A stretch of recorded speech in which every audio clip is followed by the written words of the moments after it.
Hi everyone, it's Randy. Long time no see. I'm really horrible at actually making videos, but I always want to. So today I'm just gonna do a quick one take April wrap up.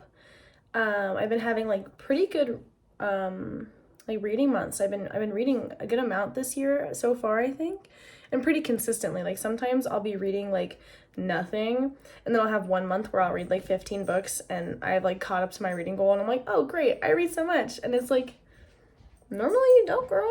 But this year I've been reading a good amount. But yeah, just a one take because I'm lazy kind of video, just to get myself back in it. I feel awkward again. But I'm doing this because my roommates and my fiance are not home, so I can just do me right now.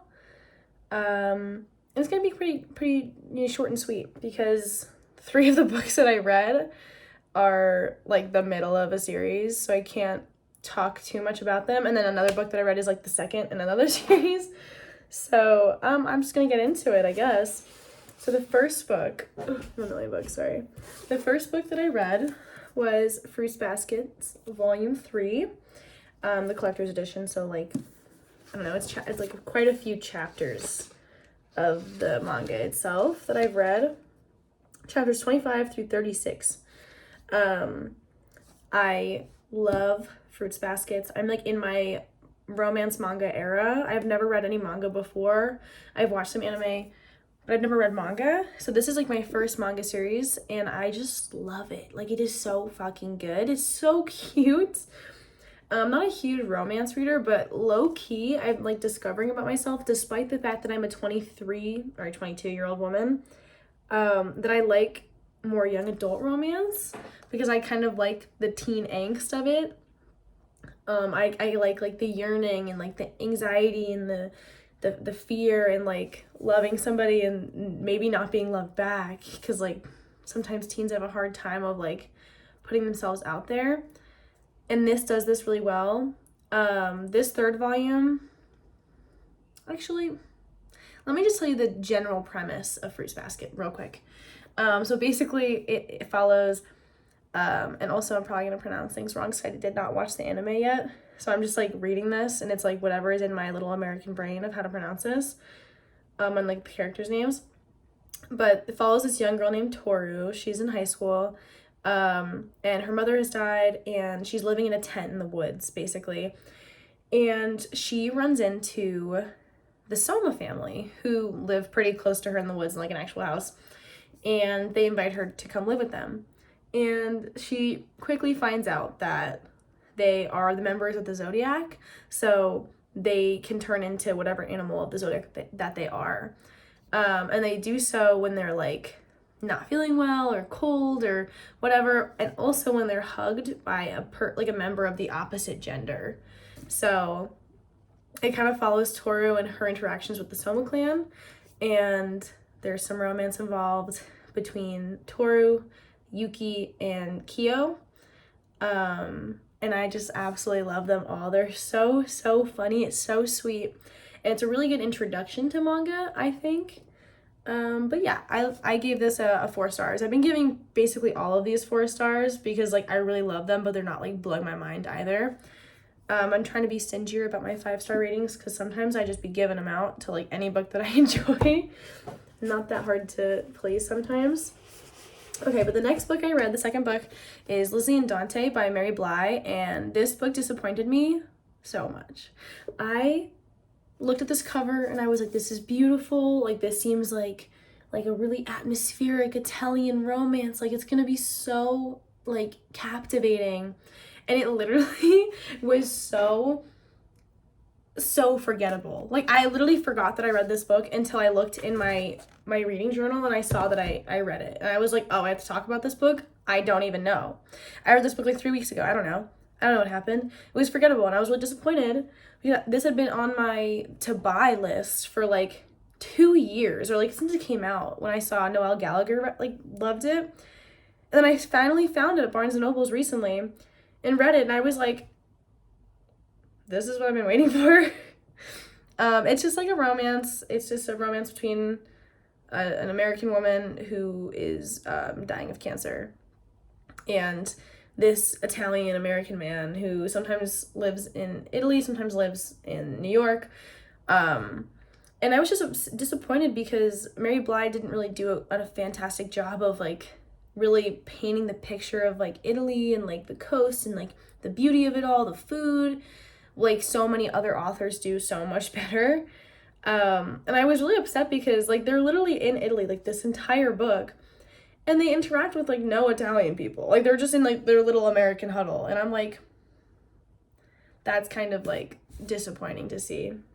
But yeah, didn't love her. I gave it a 3 stars. I low-key think I should bump it down to a 2. Like the more I think about the book, the more upset about it I am. But yeah. I'm gonna group these next 2 together because it is Fruits Baskets volumes 4 and 5. Again, I really loved these. I gave these both 4 stars.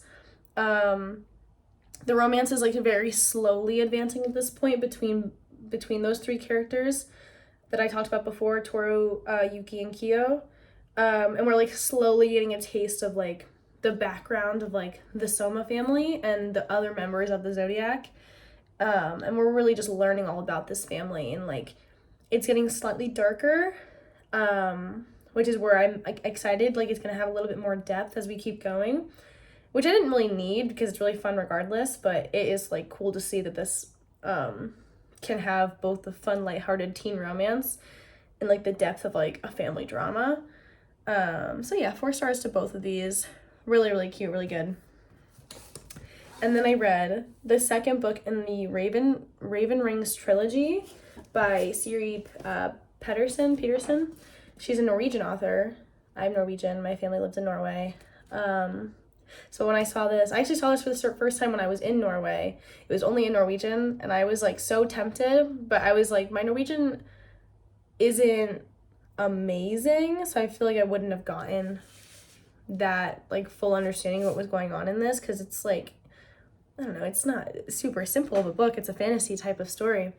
But I'll tell you kind of what the first book is about, because again, this is the second book. I gave this a 4.5 stars also. It was a very good sequel to the first book. But the first one follows this main character, Hirka. She lives in this place called Im or Yim, however it's pronounced. And the people in Im they have tails. They're basically people with tails. And they have this power that they can control what is called the might, which is kind of like a power taken from the earth. And Hirka has no tail. Her father told her that, like a bear or something, like she got in a bear accident or something when she was a baby, and he had to cut it off. And she also has no ability to use the might. And kind of follows her and her companions, one named Rhyme, who is like a really powerful person. He's really powerful with the might, and also powerful in the fact that his family is like a very powerful political family in like this world. But it kind of follows Hirka as she's discovering who she is. She's trying to make it through without people finding out that she can't use the might, because it's a secret. Like if you can't use the might, like they wouldn't know what to do with her, because everyone can use the might. Like they would know that she's different. And I feel like there's not much else I can say about it that, like, without revealing a lot. I really recommend them. They're really, really good books. The first book I gave a 5 stars. I was obsessed. There is a lot of world building, but it's not too heavy. It's a really, really quick read, even though it's like 600 pages. Like it's so, so good. And it's just fun to read a book about like, that's clearly very based in like Norse culture and mythology. I don't really see that a lot. But I really liked it.